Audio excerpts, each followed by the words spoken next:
Hello, everyone. My name is Victor Kalgin, and I am a managing partner at Global Aim, a tax advisory and tax planning company. And today we are with Marios Palesis, who is a tax partner at Kinanis LLC, and Marios specializes on Cypriot taxation. And we've been working with Marios for a long time, and I'm grateful that Marios agreed to join. And we are here to discuss the recent tax changes in Cyprus and some practical implications. So let's start. Marios, first of all, would you like to say a few words about yourself and greet the audience? Hi, Victor. Thank you for the invitation. Glad to attend this today. As Victor said, my name is Marios Palesis. I'm the tax partner at Kinanis LLC, responsible for direct tax matters, direct taxation, and transfer pricing. Kinanis LLC is a law firm based in Cyprus, Nicosia, with almost 45 years of presence, and with a tier 1 ranking in Legal 500 in the area of taxation. Happy to be here with you, Victor. Yes, thank you, Marios. And obviously, the reason why we are here is because there were numerous tax changes in Cyprus, especially starting 2026, but also in early years. And we are here to discuss a few topics. And Marios will need to know your position and your experience on the recent, or maybe not some not so recent tax changes. And there will be 5 topics. I'll just list them in the beginning. We will discuss withholding taxes and changes relating to payments to blacklisted and low tax jurisdictions. That's one thing. We'll then move on and look closely at the definition of a low tax jurisdiction for this withholding for these new tax rules. Next, we'll see how these changes impact intra-group transactions, and we will explore some transfer pricing implications that are relevant to these changes. Then we'll also discuss Pillar 2 and its impacts on the historical tax incentives in Cyprus. And finally, we will discuss practical cases and any other comments that Marios will have based on his experience and based on what he sees, how business adapts to the new environment and to the recent tax changes in Cyprus. So let's move on from the first topic. And we are going to discuss withholding taxation and general changes relating to payments to so-called blacklisted or non-cooperative jurisdictions, as well as low tax jurisdictions. As a brief introduction, since 2023, Cyprus introduced withholding tax on royalties, interest, and dividends paid to related parties in non-cooperative jurisdictions. This is a significant change because historically we all got used to Cyprus not imposing or rarely imposing withholding tax on outbound payments. Since 2023, things change, and non-cooperative jurisdictions became target to the new withholding tax rules. And the rates are 17 for interest and dividends, as well as 10% for royalties. And the list of the non-cooperative jurisdictions is kept and updated by the European Union. So it's published, and it's a couple of times a year, I think, changes are introduced. And there was a recent change a few weeks ago. Yeah, that's a let's say a developing story. And similar changes, or at least changes that affect similar structures, were introduced starting this year, 2026, and they apply to low tax jurisdictions. And specifically, again, royalties, interest, and dividends are targeted, while, in this case, only dividends are subject to withholding tax of a lower rate of 5%, and royalties and interests, they are denied deduction if these payments or these let's say, these types of income is generated by from Cypriot sources by companies located in so-called low tax jurisdictions. So these are the changes. Let's now discuss a few practical questions which we which we hear from our clients and contacts. And the first question is whether withholding taxes specifically apply based on accrual or actual payments of income, because obviously those are two different, in terms of timing, accrual and actual payments may be separated by a long time. This is why it's important when to pay the tax. What's your view on this, Marios? So, Victor, in terms of dividends, the legislation states that the withholding tax applies when there is a distribution of dividends or a payment. So you understand that once you make a dividend distribution, then you should also be in a position to withhold the relevant taxation. When it comes to interest, the legislation states that withholding taxes apply when the interest accrues or is paid. In Greek, lambani or pistonete.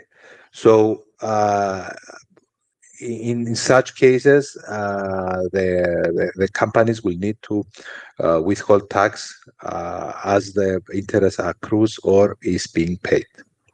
Mm-hmm. Mm-hmm. Okay, so for royalties and interests, it's accrual basis, which means that, yeah, as long as they are recognized as expense, then probably there is some time for the taxpayer to declare and to pay withholding tax. Yeah, and for example, yeah, okay, makes sense. Makes sense. For dividends, I think there is still a distinction between when they are declared and then we are actually paid. They can be declared even in 1 year and not paid for a long time, and then paid subsequently after some period of time. Do you see a difference here, or to what extent the law is clear whether it is declaration of dividends or actual payments after the dividends are declared? Well, the legislation says when the company receives dividends, so it means when there is a distribution. So once there is a distribution, then you are obliged to withhold the tax. Okay, understood. Although I can imagine that income is accounted for when distribution of profits is declared. But let's not go too deep into this, and I realize that different interpretations may exist. But let's hope for the most optimistic interpretation that actual payments is the time or the event which triggers withholding tax obligation. Oh, for dividends, for interest and royalties, the difference is different. Okay. Now, blacklisted and low tax jurisdictions. First of all, as I understand, there is no specific list of low tax jurisdictions. There is definition, and we will discuss it separately. While there is a specific list of non-cooperative jurisdictions published and updated by the European Union. When a specific country should be in the list so that it is considered blacklisted or non-cooperative for Cypriot tax purposes? Sorry, can you repeat the question? I didn't hear you very well. As you know, for example, we can specifically address an example. As you know, Russia is still on the blacklist. It was added, I think, in 2023, if I'm not mistaken. I think it was added to the list of non-cooperative jurisdictions. In the same year, 2023, British Virgin Islands were added, but then in October of the same year, they were removed. So during 1 year, the country was blacklisted and then not blacklisted at the end of the year at all. Let's say that interest was accrued to a BVI company in 2023, which means that, yeah, potentially there is a interest accrual on to a company in a blacklisted country. But the country was only on the blacklist for a few months, for half a year or something, from February to October or November 2023. how does the law addresses the situations when a country moves in or out of the blacklist, and when we can be certain that a specific country is considered blacklisted or non-cooperative for, let's say, withholding tax purposes?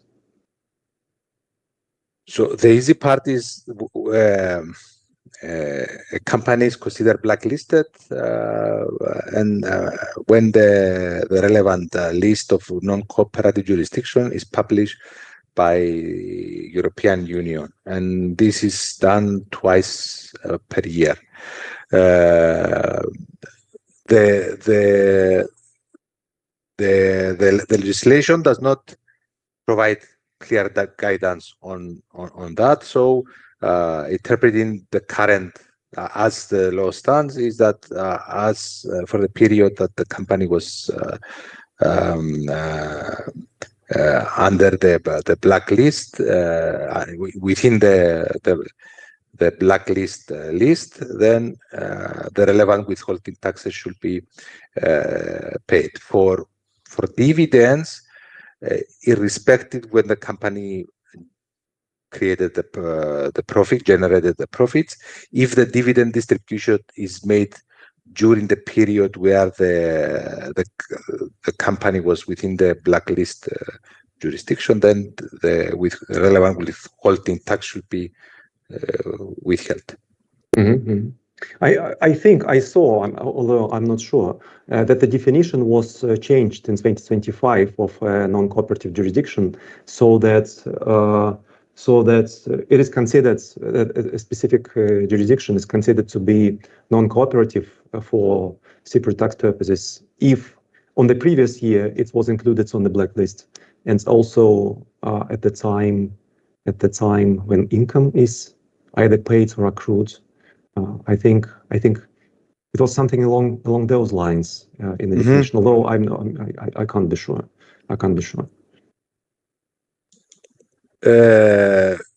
So yeah, you're correct. So if a blacklisted jurisdiction is a jurisdiction which included in the latest issuance of the list, and it is considered within the list if it remained within the previous calendar year as within the list of blacklisted jurisdictions. Right. So with Russia, but this clarity, this change was only made last year in 2025, or even shortly before the year ends. I don't know. There were multiple changes to the law, which means for Russia, for example, it was added in 2023.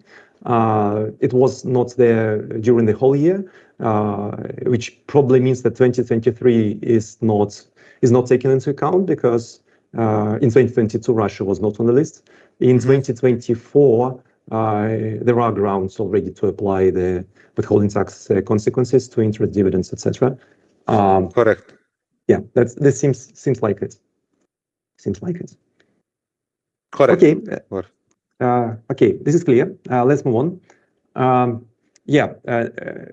What about probably the question about undistributed income relates to dividends, and if dividends were accumulated previously, let's say before the country was on the blacklist, but distributed later on, what do we do? Profits accumulated, I don't know, before 2022, but paid this year. How do we treat them for withholding tax purposes? What's your view on this? So if profits will be distributed in 2026, and these profits were generated in 2022 or 2021, then still there is withholding tax because the distribution of dividends was in 2026. Yeah, I think it's a predictable answer. Yeah. And there is little hope that we can avoid withholding tax, claiming that current dividends relate to old profits. Okay, clear, and yeah, I think fair enough. Next question relates to anti-avoidance and beneficial ownership concepts, because obviously, in Russia we have, and in many other countries, in the European Union, in Kazakhstan, in other CIS countries, beneficial ownership practice and case law is developing, and we see more and more cases where the tax authorities challenge specifically treaty benefits, withholding tax exemptions or reduced rates based on the beneficial ownership concepts, where the structure with an intermediate entity is challenged, as if a specific income, let's say in back-to-back loans or distribution of dividends up the holding chain, ultimately results in income paid to an offshore jurisdiction, which is a long-standing concept, and we see more and more cases where it's applied. And obviously, the same problem or the same, similar claim can be addressed in Cyprus whenever there is an arrangement where between the blacklisted or low tax jurisdiction, an entity is interposed to avoid withholding tax or other unfavorable tax consequences. What do you think? What the Cypriot tax authorities may say, whether they are going to apply the beneficial ownership or other similar anti-avoidance concepts to, let's say, back-to-back structures or other arrangements? Mm-hmm. Definitely, the Cyprus tax authorities are ready for such structures or arrangements. The legislation provides tools to the Cyprus tax authorities under the general anti-abuse rules, where if an arrangement is set up or a company set up in order to avoid or postpone the payment of withholding tax, to be considered as look-through. Also, there was a decree issued by the Minister of Council in 2025. If I remember correctly, that these two decrees are the numbers are 109 of 2025. If I remember correctly, one, and the other one is 110, if I remember correctly, of 2025, where they impose an obligation to the companies that are paying the dividend or the interest to make a check. There is a specific checklist where you need to check if the company receiving the dividend or the interest might be considered as conduit or low substance entity, and in such case you need to treat it as a look-through entity and apply the withholding tax rates that apply, assuming this is a look-through entity. Mm-hmm. Yeah, I understand. I've heard about this decree, and which means it applies to blacklisted or non-cooperative jurisdictions, if I'm not mistaken. Correct. But it can be expected to be extended, or similar rules may also be used or developed for low tax jurisdictions, because the stations are similar, and this is very similar to the beneficial ownership rules. They are called differently, I think, in the law, non-genuine arrangements. Yes. But the result is similar. Have you seen the tax authorities in Cyprus applying these rules in practice? I realize that the decree is less than 1 year old, so to say, but still, have you seen practical cases?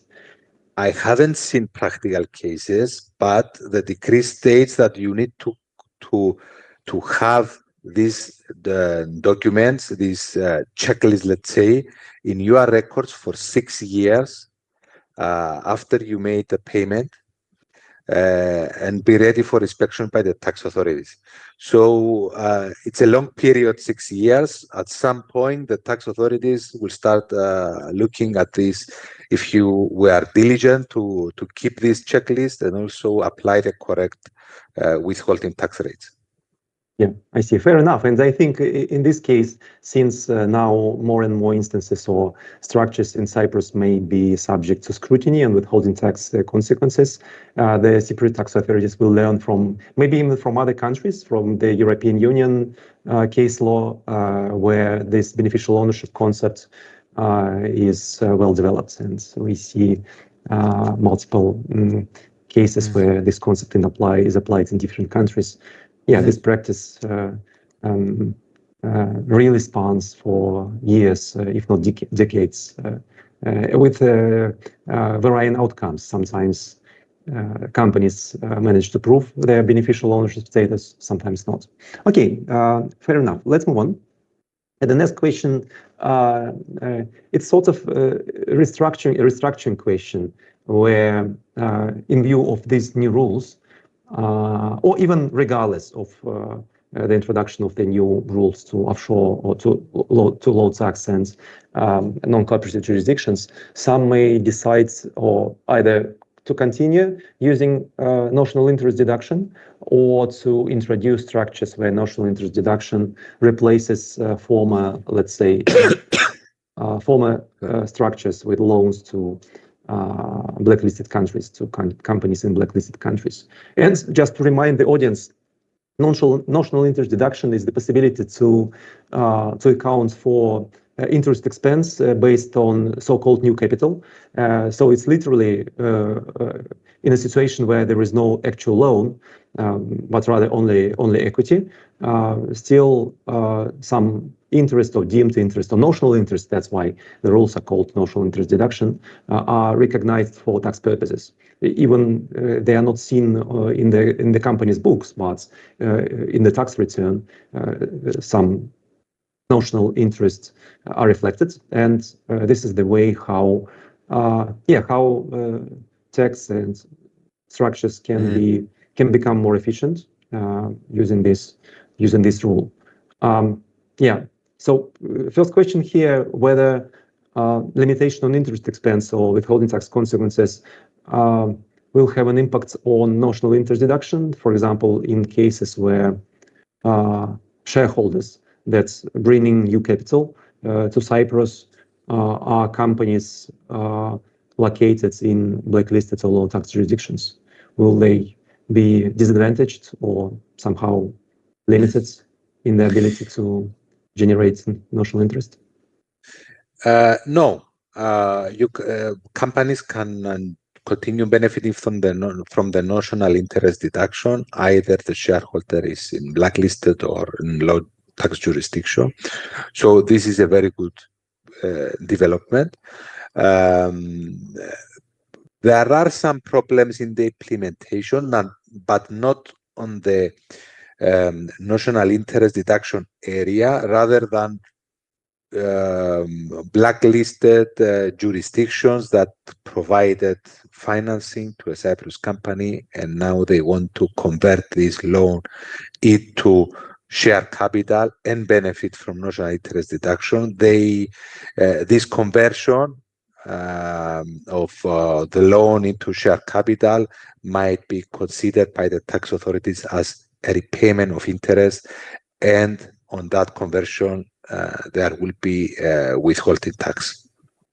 Yeah, this doesn't sound surprising because accumulated interest is considered paid when it is set off against another obligation, for example, against the obligation to increase the company's capital.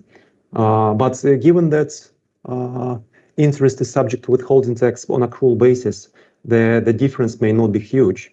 Obviously, previous years when interest was accrued, already deduction was made, as well as withholding tax consequences were already, let's say, taken place. But I would also be, so this is clear, the conversion may trigger withholding tax obligations, and this is no surprise. And I do not think that's, at least I would not expect a different answer here. But the conversion itself, can it be seen as tax avoidance or some other non-genuine, let's say, restructuring or restructuring without economic purpose? so that national interest deduction is challenged on those grounds? Up until today, there was no challenge from the Cyprus tax authorities on such conversion, so I don't believe it will be considered as abusive when you convert a loan into share capital. Okay, oh, this is good news because yeah, national interest deduction have been in place for a long time, and you probably saw many instances where these rules were relied upon. And if you saw in practice conversion of loans into capital with subsequent application of national interest deduction rules not being challenged and kind of supported by economic reasons with no claims from the tax authorities, that's good. That's good news. Which means that, well, no one can guarantee, but it gives us some hope that the conversion of loans into capital, even if otherwise withholding tax or denial of deduction starting this year with low tax jurisdiction would apply. Effectively, the conversion may be a way to maintain the tax efficiency of the structure, at least to keep some parts or even the whole amount of interest deduction after the restructuring, while without restructuring, it wouldn't be possible to deduct interest because the borrower, sorry, the lender is a company in a low tax jurisdiction. Okay, so this is good news again, and I'm not surprised. I think in Cyprus, the tax authorities are very, let's say, business oriented, and they do not tend to challenge, well, at least unfavorably or unjustly challenge the taxpayers, even in situations where taxpayers, separate companies, try to maximize the positive tax effects of various tax incentives available in Cyprus, which is good, I think. Okay, let's move on. And I know, Marios, that you are limited on time, but we'll have a few more questions. Sure. So we discussed the conversion. Yeah, I think last question here. I think last question here would be just to confirm that the new rules relating to low tax jurisdictions as well as non-cooperative states, they apply to income received, three types of income received from Cyprus by companies rather than individuals and other, let's say, structures. Because in a couple of conversations. Correct. That's correct. what I thought. Yes, it applies only on entities, on companies, not to individuals. Yeah, this is good news as well, because Yes. in a couple of conversations, I've heard that in one structure there was a trust in an offshore jurisdiction, let's say blacklisted country, but it was not affected. In another situation, one obvious solution would be to liquidate an intermediary holding company in a low tax jurisdiction and to distribute loan receivable to the individual, to the shareholder, and to continue deducting interest. Okay, let's move on. And the second section will be about low tax jurisdictions, and specifically the definition of a low tax jurisdiction. On the slide, I quoted the law, at least, well, how it translates into English, and I will read it out. Low tax jurisdiction means a third country jurisdiction in which the corporate tax rate is lower than 50% of the corporate tax rate defined in the respective law, which is 15%, the new Cypriot corporate income tax rate, which means that 50% of that is 7.5%, and if a specific country has a tax rate below 7.5%, it is considered low tax. But obviously, as usual, devil is in the detail, and there are instances where there are different. Let me list a few examples of practical situations. For example, there are countries with zero or low tax rates, which is fine. We all understand below 7.5%, fine. There are territorial tax regimes, offshore rules in countries such Hong Kong, in Mauritius, in some other states. There are special economic zones or free trade zones, such as free trade zones in the United Arab Emirates.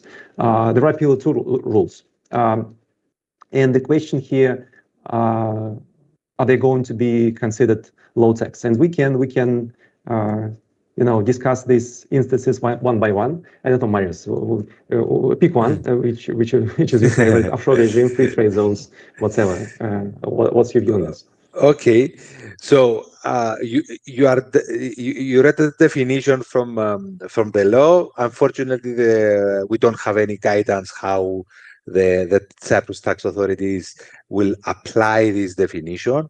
The definite thing on this definition is that it states the 50% of corporate tax rate.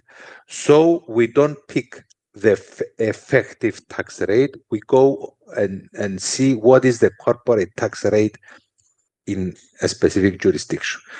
So and understanding the aim of these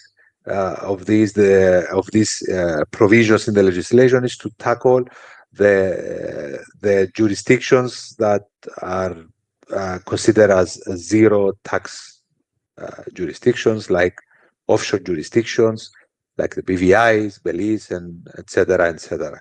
So the aim of this legislation is to capture those jurisdictions. Of course, there are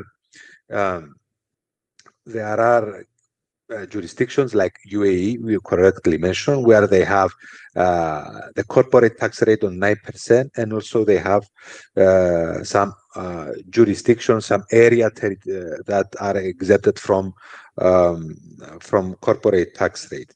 So there is no guidance on that area, how we will treat them. However, I personally consider UAE mainland companies, as they have, because they apply the 9% corporate tax rate. Those companies will not be captured by this definition, or captured like low tax jurisdictions. And the question remains whether a company in UAE which is incorporated in an offshore area, in a zero tax area, whether this will be subject to corporate tax. It remains to interpretation. Yeah, I understand. And so this is a predictable answer. There is no guidance. The definition in the law is very general. And either we'll see explanations from the tax authorities, or in individual cases, a taxpayer may request a tax ruling. I think it's possible in Cyprus, and it's a let's say, developed practice to apply for a ruling and ask for an interpretation of law in a particular situation. Yes, a tax ruling is common practice in Cyprus. Someone can apply for a tax ruling, and within 1 month receive a reply from the tax authorities, which is binding. And there is a fee of 2,000 euro out-of-pocket fee paid to the government in order to receive a reply within 1 month. Or 1,000 euro fee in order to receive a reply when it is possible, where available by the tax authorities. Yeah, I see. Okay, yeah, there are different other practical instances, but given that there is little guidance, I think we'll not discuss them. I can just state that in the United Arab Emirates, for example, there is also, for some purposes, there is a test on tax rates for participation exemption, for example, for PE exemption. And there is some guidance from the tax authorities there, which, for example, doesn't allow to qualify for the, let's say, to pass the effective, to pass the headline tax rates in case where dividends, in case corporate income tax is only payable upon distribution of dividends, and because there are countries where profits tax is not paid on an ongoing basis, but only on distribution of profits to shareholders. and there are a couple of states in the European Union. And hopefully, let me ask this question: do EU countries automatically qualify for the non-low tax jurisdiction test? Because in some countries, I can imagine the rate may be lower, or the tax may be only payable upon distribution. Mm-hmm. Yes, European jurisdictions are not considered low tax jurisdictions, and there are cases, for example, where there is an exemption or upon distribution of dividends or exemption of taxation of dividends, but still these apply only to third countries, not to EU countries. Which is good news, because for example, in Estonia and Latvia, profits tax, corporate income tax, is payable upon distribution of profits. There is also another country where it is the case. It's Georgia. It's outside the European Union, and there may be at least a question as to whether. Yeah, but just to point out that they are not considered low tax jurisdictions, but if we are going to do, if a client is going to do a structure, it needs to do it correctly, and the company in an EU jurisdiction should not be a conduit company or set there just to avoid or postpone the application of withholding tax. Yes, fair enough. I think this is totally understandable. Okay, I think we discussed the definition of a low tax jurisdiction, and let's move on to section 3, transfer pricing rules and specific situations relating to intra-group transactions.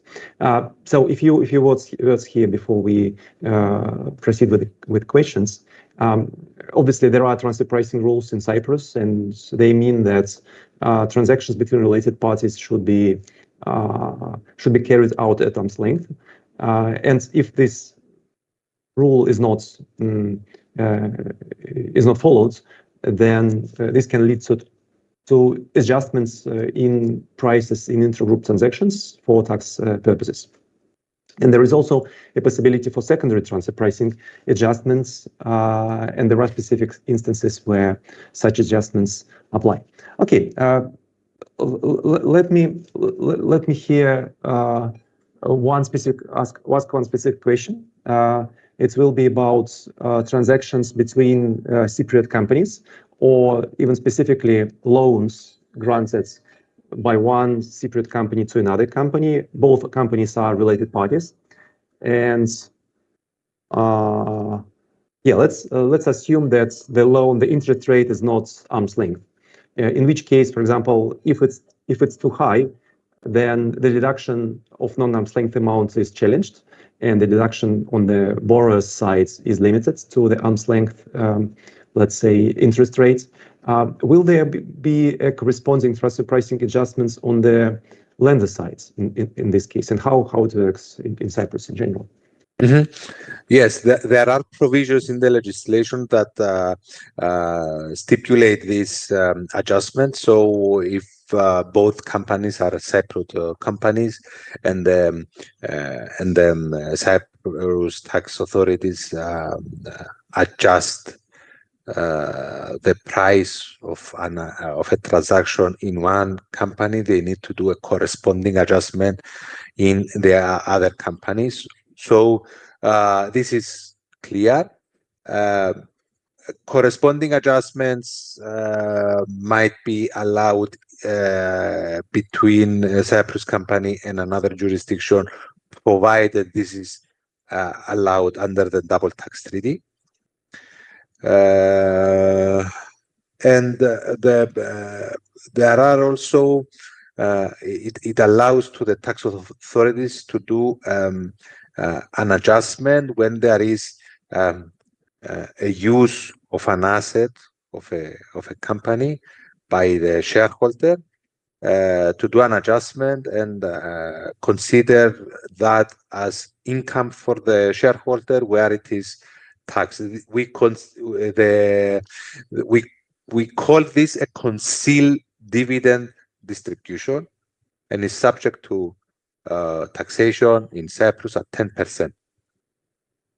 Okay, so you mean, okay, let's let me summarize. First of all, if there is non-arm's length transaction between two Cypriot-related parties and the tax authorities make an adjustment on the one side, then it is possible to adjust it, to make a corresponding adjustments on the other side. I think in Russia, it only works if the adjustment is actually made by the tax authorities. I don't know if the taxpayer in Cyprus can voluntarily, let's say, adjust prices just based on transfer pricing study, let's say, for tax purposes in the tax return on both sides. I'm not sure if it's technically possible, but it will be interesting to hear if even before a tax audit and transfer pricing adjustment, this symmetrical adjustment can be made for tax purposes between related parties. I have seen this in practice without being challenged by the tax authorities. Right. I don't know if they will keep this position, the Cyprus tax authorities, in the future, but I've seen this in practice. Right. Okay. And as you said, in cross-border situations, the symmetrical adjustments can be made in Cyprus if it's provided under double tax treaties. Okay, I think this is a clear answer. And regarding the concealed dividends, correct me if I'm wrong, but I think it is still in specific cases where there is a shareholder in Cyprus who is domiciled, and this withholding tax or imputed or concealed distribution of dividends imputed withholding tax is for special defense contribution purposes. So it's quite specific because it's quite specific. Exactly, what you mentioned is 100% correct. This concealed dividend applies to Cyprus tax residents who are domiciled in Cyprus, and the tax rate is 10% special defense tax, whilst the special defense tax for normal dividend distributions to Cyprus tax residents is being reduced to 5%. So the tax authorities, with these new provisions in the legislation that they introduce, they want to make the life difficult to those that they purchase assets that they use privately and they put them under a Cyprus company. Yeah, and there was an old rule on deemed dividend distribution if profits were not actually distributed. I think I recall this very vaguely because we are not used to these deemed dividend distribution rules in international structures. Again, it seems like this rule is only applicable or was applicable to domestic residents, to domiciled individuals. Correct. Deemed dividend distribution provisions were abolished, and these provisions were applicable on cases where the shareholders of this Cyprus company were Cyprus tax resident and domicile individuals. Right. I see.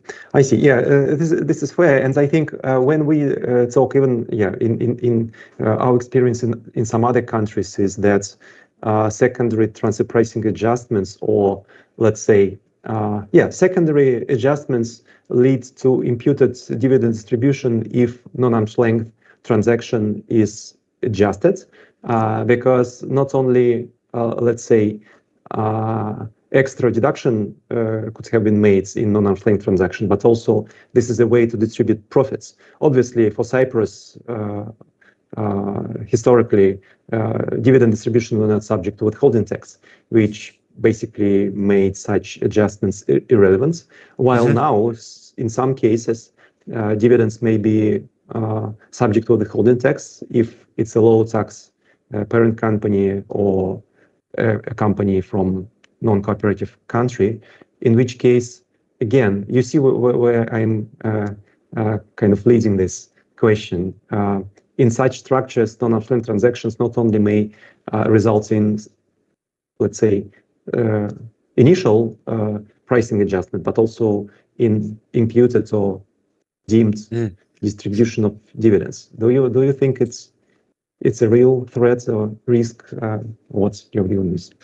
For now, I don't think this is a real threat, Victor, because there are no explicit provisions in the legislation on this area. So there are no legal, let's say, background in order to do a secondary adjustment. However, we've seen the past couple of years the tax authorities of Cyprus being more aggressive. So at some point we will see in practice Cyprus tax authorities doing secondary adjustments, and it remains whether these will be successfully challenged by the taxpayer. Yeah, I agree. Yeah, this is an interesting development, and indeed we'll have to see, wait and see how practice develop. Let's move on, and the fourth part is about Pillar 2.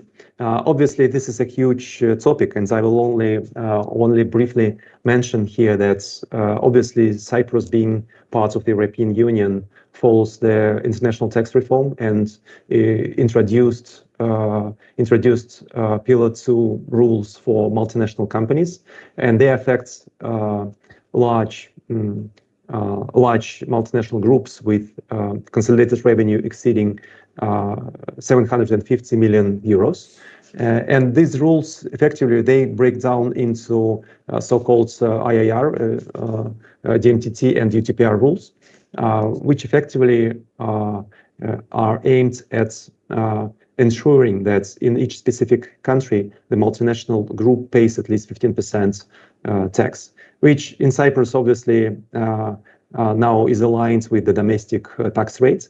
But given that there are beneficial tax regimes which allow to reduce the effective tax rate in Cyprus, question here would be whether, for example, IP box rules and notional interest deduction rules are affected by the Pillar 2, let's say, rules, and these top-up tax and minimum tax rates requirements, which are now in place in Cyprus. Yeah.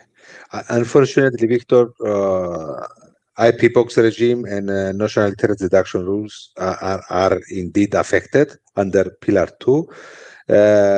Of course, this relates to very big groups, and since the purpose of Pillar 2 is to increase the taxation on effective tax, there is an effect on notional interest deduction and IP box regime. Yeah, this is unfortunate, but yeah, I must say that this is an expected answer. Okay, it is what it is. There are planning opportunities within the Pillar 2 rules. For example, substance-based income adjustments are possible, where substance, namely people and certain types of assets, allowed to at least carve out some portion of income from the tax base to which the minimum tax rate applies. But yeah, the result may be much lower than companies used to achieve relying on the notional interest deduction and specific IP box rules in Cyprus. Okay, the final section, practical cases. And this is the closing section where I would like you, Marios, to comment on specific practical issues, examples, potential practical cases, solutions, so any recommendations, any discussions, interesting topics that you see in practice, discuss with your clients, or can recommend to the audience listening to us now. What to say, Victor? During our discussion, we mentioned that some tax treatments are in the gray area, or we wait for the discussion from the tax authorities. What I've seen from the taxpayers' side, where they set up a structure, an arrangement, which it is within this gray area, and they set up in 1 year and then they forget without going back and revisiting this arrangement. And my point here is to make that it's good, if not annually, semi-annually, to review your arrangements, review your structures, to make sure that these structures are correct. I've faced a lot of such issues in my practice where taxpayers were too late to adapt into changes, and we are in a fast moving environment. As the technology progresses, the legislation, the same tax legislation. I've seen in Cyprus the tax system evolve in last 5 years greatly. So one of the challenges that we face is to persuade the taxpayers to review their arrangements and structures very often and adjust in order to not to be exposed. This is the greatest challenge that we face. Another challenge we faced, especially to Russian clients, that they had their structures in Cyprus and they wanted to redomicile their structures to another jurisdiction or liquidated their Cyprus company. We saw that the Cyprus tax authorities were a bit aggressive on that. Some cases unjustifiable, and they put pressure to the taxpayers that wanted to redomicile, either not to redomicile and take legal actions against their decision of the tax authorities or pay their taxes for redomicile. So this is a very unfavorable development that the Cyprus tax authorities took, which obviously we don't agree, but it is what it is. Yeah. Yeah, this is clear, and this sounds very relatable indeed. Some companies miss out on the opportunities, on some planning opportunities, and also to adjust their structures to ever-changing tax and business environments. And we always try to be in contact with our clients' contacts to keep them informed and to help them to adapt their structures to the changes. And Marios, it was a pleasure to talk to you, obviously on tax questions in Cyprus and, well, challenges, issues. Everyone is welcome to address to Marios. His contact details will be on the closing slides. And yeah, thank you, Marios, once again. Let's see how the situation develops, and hopefully business can adapt to the changes and to maintain the tax efficiency of their structures in the future. Thank you, Victor, for the opportunity. It is a pleasure for being here with you. Happy to connect with everybody that wants to connect with me and assist. Okay. Thank you. Thank you, Victor.